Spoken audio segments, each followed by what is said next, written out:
Hey everyone, welcome to Spell P. Let's talk about Royal Ascot event जिसमें सारा अली खान देखने मिली, वो भी हेनरी कैविल के साथ। तो जैसे पिछले कुछ साल में विंबलडन ये इवेंट जो है वो फेमस हुआ है डिफरेंट कंट्रीज में, वैसे ही कुछ रॉयल एस्कॉट के साथ ये लोग करने का दिख रहा है, ऐसा लग रहा है। जिन्हें नहीं पता, सारा अली खान रिसेंटली इंग्लैंड गई थी। अब ये पूरा जो भी रॉयल इवेंट है इसको सिंप्लीफाई करें तो ये हॉर्स रेसिंग इवेंट है। हॉर्स को रेस कराया जाता है एंड देन ये जो रॉयल्स है वो लोग बेट्स भी लगाते हैं कि कौन सा हॉर्स जीतेगा। तो इन अ वे ये जब इवेंट एस्टैब्लिश भी किया गया था सालों पहले, तो इसी इंटेंशन से किया गया था सो दैट यहाँ पे रॉयल्स वगैरह जो है वो हॉर्स के ऊपर बेट्स लगा पाए। अभी इस पॉइंट पे ऐसा नहीं है कि सिर्फ रॉयल्स इसको अटेंड कर सकता है, कोई भी जा सकता है। जस्ट दैट डिफरेंट टिकट्स आपको डिफरेंट एक्सेस जोन दे पाएंगे। जितना ज्यादा टिकट का प्राइस उतना ज्यादा आपको वीआईपी एक्सेस मिलेगा एंड दिखने में ये जितना ग्लैमर है, रियलिटी उससे ज्यादा डार्क है। तो उसके बारे में आगे बात करेंगे, बट सवाल यहाँ पे ये है कि सारा अली खान को इसका एक्सेस कैसे मिला। तो इट इज हाईली पॉसिबल कि क्योंकि सैफ अली खान वगैरह पतौड़ी फैमिली से आते हैं, तो इन लोगों ने रॉयल एस्कॉट का वगैरह मेंबरशिप लिया रहेगा। एंड इवन इफ मेंबरशिप रहेगा भी नहीं तो ऑन द स्पॉट भी ये लोग वीआईपी टिकट्स ले सकते हैं, बिकॉज इस पॉइंट पे अगर आप सर्च करोगे तो कुछ 3 लाख के अराउंड वीआईपी टिकट्स जा रहे हैं। अभी इस बार सारा अली खान ने जो 2026 का रॉयल एस्कॉट अटेंड किया है वो लग नहीं रहा कि टिकट्स लेके वहां पे वो गई है। फ्री में वो टिकट्स उसको मिले होंगे, बिकॉज लॉन्जिन करके एक ब्रांड है जिसके साथ हेनरी एंड सारा दोनों एसोसिएटेड थे। ये एक स्विस लग्जरी ब्रांड है एंड सारा ने कई बार इनके वॉच के लिए एड कैंपेन्स वगैरह किया है। तो इट सीम्स एज इफ कि कई और सेलिब्रिटीज को ये ब्रांड ने वहां पे भेजा था एंड सारा उनमें से एक थी, जिस वजह से हेनरी एंड सारा के साथ में फोटोज देखने मिल रहे थे। अभी सारा अली खान के अलावा भी कई इंडियन एलीट फैमिलीज वहां पे गई है, जैसे कि पूना वाला फैमिली जो है वो कॉन्स्टेंटली वहां पे जाती है। एंड बॉलीवुड में से बात करें तो ऐश्वर्या राय भी वहां पे गई थी कुछ 2009 में।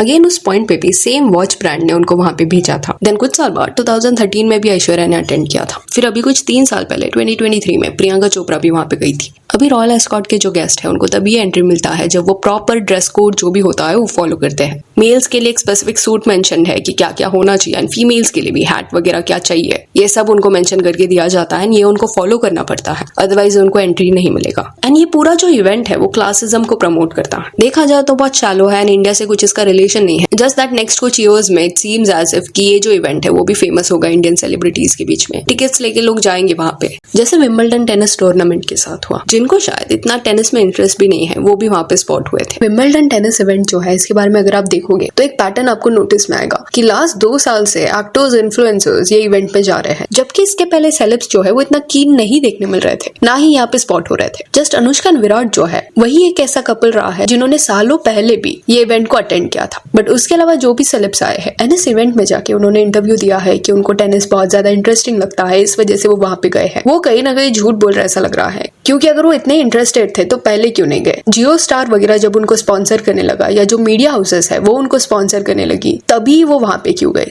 इट इज वेरी क्लियर कि सर्टेन ब्रांड्स जो है वो इंडियन सेलिब्रिटीज एंड इन्फ्लुएंसर्स को 2024 के बाद से वहां पे भेज रही है। जैसे कि कियारा एंड सिद्धार्थ का केस ले लो। सिद्धार्थ जो है वो थोड़ा इंटरेस्टेड है टेनिस में, बट कियारा ने कभी कोई इंटरेस्ट नहीं दिखाया। बट सडनली विंबलडन में जाने का मौका मिल रहा था तो उसने भी ऐसा दिखाया कि वो इंटरेस्टेड है। देन उसके नेक्स्ट साल 2025 में जानवी कपूर अपने बॉयफ्रेंड के साथ देखने मिली, अनुष्का विराट भी फिर से देखने मिले। एंड लास्ट ईयर तो कई सारे इन्फ्लुएंसर्स भी वहां पे थे, अवनीत कौर, उर्वशी राउटेला, उन्नति मानव एंड और भी कई लोग। इनको क्लियरली ब्रॉडकास्टिंग ब्रांड्स ने वहां पे इनवाइट किया था, टिकट्स दिए थे, जिस वजह से वो वहां पे गए थे। एंड सी ये जनरली टैक्टिक होता है। मेट गाला, कैन, ये सारे फेस्टिवल्स के जो ऑर्गेनाइजर्स है उनको ये रियलाइजेशन हो गया है कि इंडियन ऑडियंस कितना मैसिव है। एंड इस पॉइंट पे ऐसे कई इंटरनेशनल ऑर्गेनाइजेशंस हैं जो अपने इवेंट्स में इंडियंस का अटेंशन चाहते हैं। एंड इसी रीजन से वो क्या करता है कि इंडियन सेलिब्रिटीज को वहां पे इनवाइट करते हैं सो दैट जो इंडियन ऑडियंस है उनका ध्यान भी उस इवेंट के ऊपर, फेस्टिवल के ऊपर चला जाए। और ये इसलिए हो रहा है बिकॉज ये फैक्ट है कि डिजिटल स्पेस में इंडियन ऑडियंस जो है वो मैसिव नंबर्स में है, वो डोमिनेट कर रही है।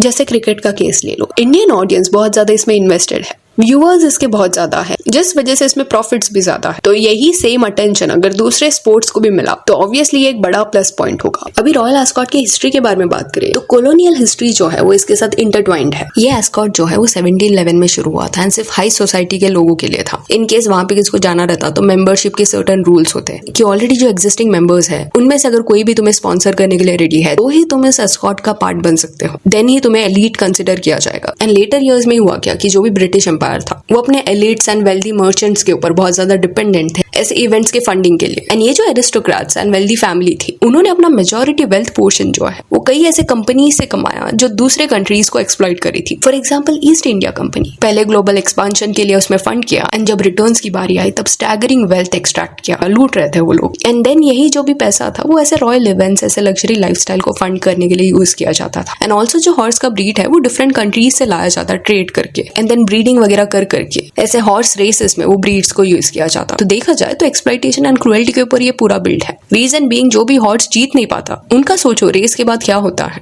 कई केसेस में उनको मार दिया जाता है। एंड ऐसे रेस में जो भी फैमिलीज इन्वॉल्व होती है वो अपने हॉर्स को सालों साल ट्रेन करती है एंड वो ट्रेनिंग प्रोसेस के दौरान क्रुएल्टी होता है, उनको मारा जाता है, उनको इंजरी होता है एंड इनकेस इंजरी होता है तो उनको ट्रीटमेंट देने की जगह उनको डिस्कार्ड किया जाता है। हॉर्स रेसेस भी कभी आप देखना कि कितने जोर से हॉर्स कभी कभी गिर जाते हैं, उनका पैर फ्रैक्चर हो जाता है, बट वो रिस्पेक्ट एंड केयर जो डिजर्व करते हैं वो उनको नहीं मिलता। ऑब्जेक्ट की तरह उनको यूज किया जाता है। इमेंस पेन एंड क्रुएल्टी होता है, जिस वजह से it is really very appalling कि इवन 2026 में ये रॉयल फैमिली जो भी है वो ऐसे इवेंट्स को स्पॉन्सर करती है। एंड ब्रिटिश रॉयल फैमिली का जो भी PR टीम है वो एक्सट्रीमली स्ट्रॉन्ग, इनके जो भी क्वींस वगैरह है उनको बहुत काइंड वो लोग पोर्ट्रे करते हैं। बट क्या रियलिटी में ये लोग काइंड है? इनके प्रोटोकॉल्स अगर आप सुनोगे तो जिस वे से ये फैमिली फंक्शन करती है that is extremely harsh. Daughters हो, सन्स हो, डॉटर इन लॉ हो, सन इन लॉ हो, इनको प्रॉपर फ्रीडम नहीं रहता। दो इनके पास बहुत ज्यादा वेल्थ है बट क्या वो वेल्थ को खुद की मर्जी से यूज कर पाते हैं? तो ये केयरिंग एंड काइंडनेस वाला जो भी पर्सन है ये लोग प्रोजेक्ट कर रहे हैं वो कैमरास के लिए। एंड मेजॉरिटी केसेस में इनकी जो PR टीम है वो ये नैरेटिव सेट करती है। एंड ये ऐसी फैमिली है जो क्लासिस्ट कल्चर को इन अ वे सेलिब्रेट करती है। कोई भी इनके फैमिली से अगर खुद की मर्जी से शादी करना चाहता है तो उनको स्क्रूटनाइज किया जाता है, क्योंकि ये अनसेट रूल है इनके बीच में कि रॉयल फैमिली के बच्चों को रॉयल्स के साथ ही शादी करना है। पर ऐसे रूल्स की वजह से सबको पता है कि एंड में प्रिंसेस डायना के साथ क्या हुआ।